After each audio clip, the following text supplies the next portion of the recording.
একটি স্লোগান রয়েছে, সেই স্লোগানের নাম হলো অন্যের সাথে আপোষ নয়। এই অন্যের সাথে আপোষ নয়, যদি আমরা আপোষ করতে হয়, আমাদেরকে শক্তি যোগাবে, আমাদেরকে যে সহযোগিতা করবে, সেই সংস্থাগুলো কারা? সেটা রাষ্ট্রীয় প্রশাসনিক ব্যবস্থা তারা। সেই প্রশাসন অত্যন্ত শক্তিশালী ভাবে, অত্যন্ত শক্তভাবে তারা অন্যায়কে অপরাধ, তারা নির্মূল সকল ভালো কাজে আমি তাদেরকে সমর্থন করি। সব সংস্থাকে কিন্তু পাশে নিয়ে তারা যাতে এগোতে পারে, সকল অপরাধের জনগণের সংস্থার প্রতিটি কাজ মানুষের কল্যাণে। মুসলিম না হিন্দু না বৌদ্ধ কোন ধর্মের পার্থক্য করা হয়নি, শুধু একটা জিনিসই বেছে নেওয়া হয়েছে, সেটা হলো প্রত্যেকটি মানুষের পুলিশ কমিশনার জনাব ইসরাইল হাওলাদার এসে তিনি প্রমাণ করেছেন তার ভিতরে কোন ধরনের মানুষের ভিতরে সেটাও তিনি এখন পর্যন্ত শোধ নেন। এমন একজন মানুষকে ভিতরে সকল আইনকে তিনি রক্ষা করার দায়িত্ব দিয়েছেন। আমরা চাই তার মাধ্যমে এই গাজীপুর মহানগরে নতুন করে কোনো কৃষককে কোনো ধরনের অপরাধ, কোনো ধরনের চাঁদাবাজ যাতে কমিয়ে যাবে, সেটার প্রতি জনগণের ভূমিকা রাখবেন, এটা আমরা আশা করি। আমাদের তার আসতে অনেকগুলো কাজ ছিল, অনেকগুলো কাজ ছিল, অনেকগুলো কাজ ছিল।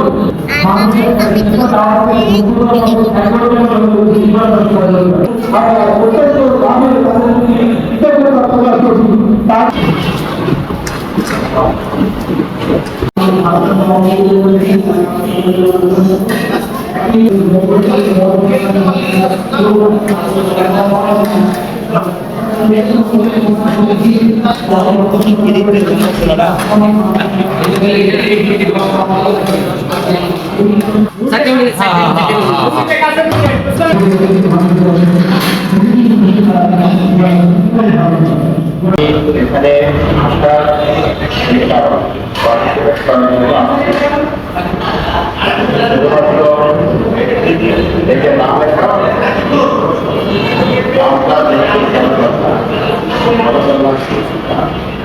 এবং কল্যাণমূলক কাজ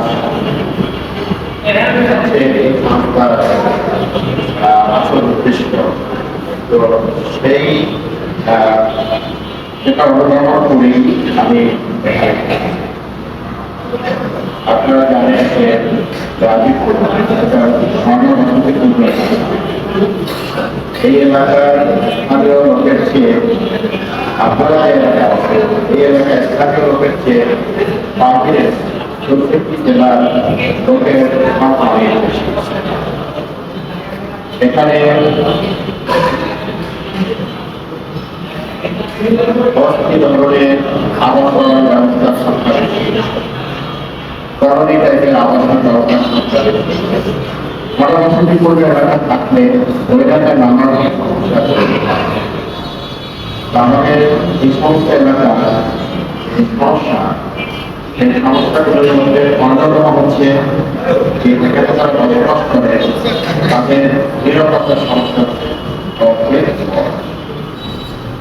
নিরাপত্তার সমস্যা। যে আমরা জানি যে মাদক এই সমাজে এমনভাবে ছড়িয়ে গেছে যে অনেক নিরাপত্তা যে হুমকি সেগুলো মূলত মাদক থেকে উঠছে। এর বাহিরেও আমাদের সমাজে নানা রকম সমস্যা আছে, সেই সমস্ত সমস্যা থেকেই এ ধরনের অপরাধগুলোর কথা আমরা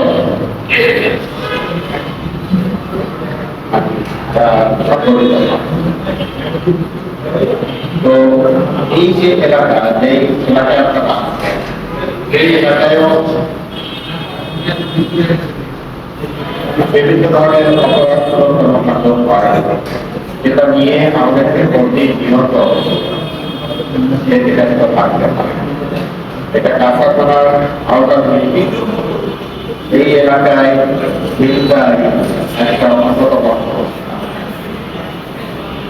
এবং সেটাই এখানে আমরা করে দেখেছি যে মূল সমস্যা হচ্ছে মাদক। মাদক এমনভাবে ছড়িয়ে গেছে, এটা আসলে এককভাবে কারো পক্ষে, কোনো সংস্থার পক্ষে, কোনো অর্গানাইজেশনের পক্ষে, কোনো আইন শৃঙ্খলা বাহিনীর পক্ষে এককভাবে এই সমস্যার সমাধান করা যারা সমাধানে সংকটে পড়বে মানে এই লোকগুলো মাদকাসক্ত হয়েছে এবং তাদের বিশুদ্ধের প্রয়োজনেই তাকে মাদক গ্রহণ করতে পারে। এখন মাদক আসক্ত একটা লোক, তাকে আপনি মাদক থেকে ফিরাবেন, তার জন্য একটু পদ্ধতি থাকতে হবে। তাকে রিহ্যাবিলিটেশন সেন্টার থাকতে হবে, ওই সেন্টারে তাকে প্রয়োগ করতে হবে, তাকে সুস্থ করে তুলতে হবে, তাহলেই সে মাদক থেকে ফিরে আসবে।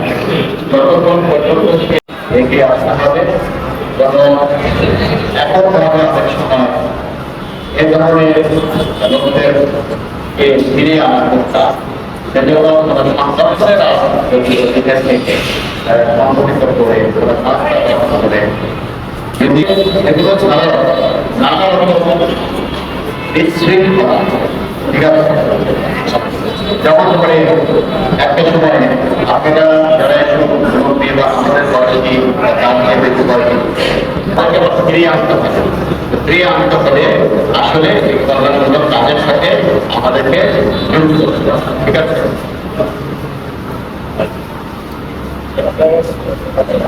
সময় আছে, সময় আছে। তো আমি আপনাদেরকে ধন্যবাদ জানাই, আপনারা ছোট পরিসরে হলে আপনারা প্রতিযোগ গ্রহণ করেছেন। যদি আপনারা সঠিকভাবে থাকেন, আমি মনে করি যে এই অর্গানাইজেশন আস্তে আস্তে বড় হবে এবং এর সাথে অনেক লোক যুক্ত হবে। যুক্ত হয়ে এলাকা যে কন্যা, শুধু কন্যা পথে যে গরিব দুঃখী তাদেরকে সহযোগিতাই করা নয়, ঠিক আছে। এলাকার সবাই মানুষ যদি শান্তিতে থাকতে পারে, নিরঙ্গনে রাস্তাঘাটে থাকতে পারে, সেটাও বড় ঠিক আছে। সে ধরনের কাজের সাথে আপনাদের যুক্ত হবেন এবং পাশাপাশি আপনারা আইন শৃঙ্খলা বাহিনীকে সহযোগিতা করবেন বিভিন্নভাবে ইনফরমেশন দিয়ে নানাভাবে সহযোগিতা করা যায়। সেই সহযোগিতাটা আপনাদের কাছ থেকে পাচ্ছি, যাতে করে এলাকা গাজীপুর মেট্রোপলিটন পুলিশের যে সমস্যাগুলো আছে, যে সমস্যা থেকে যাতে এই অধিবাসীদের আমরা স্বস্তি দিতে পারি, একটু যাতে অধিবাসীরা শান্তিতে ব্যবস্থা যাতে আমরা করতে পারি। এবং এটা তখনই করতে পারবো যখন